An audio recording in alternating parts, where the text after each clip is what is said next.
croeso nôl nawr I Pencampwriaeth, yr heffro Jersey. I ni'n chwilio am y fiwch Jersey orau yn y sioe fawr eleni, ynddi ni Sonia? Yndyn tad. Mae hwn yn glas o dyfodol ydy hwn. Da ni'n dechrau o'r maiden heifers, y heifers yn caff, a'r un heifers yn milk. Ond bydd yr heifer yn milk yn cael ei fyma, sy'n ni'n dweud. Pa un sydd wedi dal dy sylw di te? O'r heifers gan James yma. James Evans. Paul yn nodio I ben yn gytun. Wel, dyle I fod no, ond... Pam yn ni? Edrych ar gader, edrych ar balans y corff, edrych ar top line ychan. Mae'n arbennig yn ydi. Dwi'n bod, ac yn cered yn neis. Mae o'n ffordd dygwydd fod yn heri dylen. A mae rhaid I ni gamol, wel, yr holl arddangoswyr, ond wrth gwrs pobl fel Hefin, Tregibi a'r teulu, Paul, James mae'n ddrwg dy fi ac yn y blaen. Am I ymroddiad nhw I ddod nôl bob blwyddyn a'r holl gwartheg mae I gystadlu. Mae'n rhyfeddol yn dweud. Y gwaith sy'n mynd fewn I ddod yma. Fi'n edmygu nhw. Le fydde'r dosbarthiadau me hebddi nhw'n dy fe? Di'n byd I gael, dylen nhw. Wara teg. A Richard Saxby oedd y fnaint sydd yn beirniadu wrth gwrs.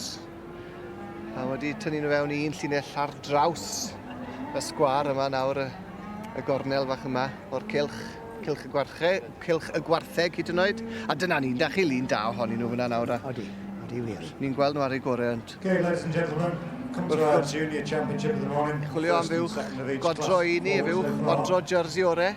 A mae'r beirniad yn barod I aner chydor, felly dewch I weld beth sydd ag ei weid. Through those heads and necks, the bone quality, rump structures, quality of hock. Two in calf heifers I admire for those open, powerful frames. The winning heifer, just a lovely balanced heifer, full of breed character, tremendous chest width, sweep of rib, fantastic rump structure. And the two milking heifers, this winning heifer that just wants to be looked at all day long. So stylish, so dairy, so well attached in every department. And I'm just going to go out and tap out my champion in reserve and honourable mention. And if you could show your appreciation in the usual way, thank you. I le mae e'n mynd felly. Mae e'n mynd I daro y Pencampwriaeth. Mae e'n cerdded trwy cwmpas nhw. Mae'n dod nôl at heffer James Evans, a hi wedi mynd ai! Arbennig iawn!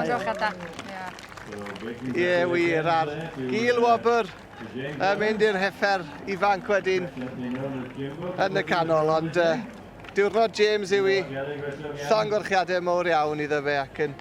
fi ddim mor falch yn bi. Bydd wir, wara teg. Ydych chi'n nabod yn iawn? Ynddi tad, fi'n nabod James yn iawn, ynddi tad. Ynddi. Mae'n siŵr bod o'n ofnadwy yn nerfus yma nawan. Odi, siŵr o fod, wara teg. Wara teg, mae di gweithio'n galad I cael ei fyna. Odi. Na, llonggorchiadau mawr iawn ac yn llawn heddiannol o'r garden goch. Diolch I chi'ch dau. Diolch yn fawr.